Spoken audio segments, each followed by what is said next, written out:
কালকে বন্ধু-বান্ধবেরা মিলে আড্ডা দিতেছিলাম। একটায় ওর মেসেঞ্জার ক্যাপশনের উপরে লেখছে যে ২৩ তারিখ শুভ জন্মদিন। এখন ও আমাদের ঘুরাই, ঘুরাই দেখায়। ফোনটা আমাদের দিকে ধরে, ধরে দেখায়। ২৩ তারিখ শুভ জন্মদিন। কিন্তু আমরা কেউই বুঝতেছিলাম না শুভ জন্মদিন কার। আমরা ধরে নিছি হয়তো ওর শুভ জন্মদিন। কিন্তু বলে না, আমার শুভ জন্মদিন না। মানে বিষয়টা এই জায়গায় শেষ হয়ে গেছে। যাই হোক, পরে খুঁজতে, খুঁজতে দেখলাম কি যে কালকে ২৩ তারিখ ছিল আওয়ামী লীগের মানে প্রতিষ্ঠাতা বার্ষিকী। ওরে শালা!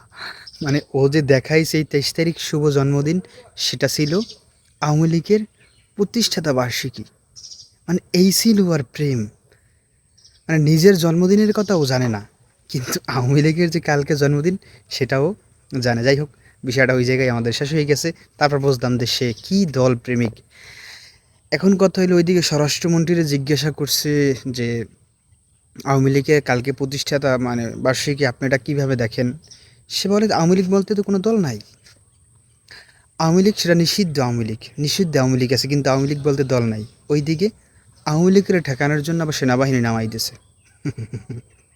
মানে আওয়ামী লীগ নাই। আওয়ামী লীগের ঠেকানোর জন্য সেনাবাহিনী মাঠে নামাই দিছে। আবার ৩২ নম্বরে জামাত নাকি আবার সাংবাদিকদের মারধর করছে। কী লিগে করছে ভাই এত খোঁজখবর আমার দ্বারা নাই ইদানিং।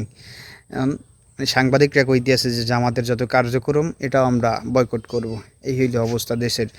আবার আওয়ামী লীগের যে ভাই ব্রাদার আছে এরা আবার দরজা জানালা বন্ধ কইরা তারপর মানে শুভ দিন আওয়ামী লীগের জন্মদিন এটা নিয়ে জয়গান গাইতেছে। যাই হোক, ভাল লাগতেছে বিষয়টা আমার দ্বারে।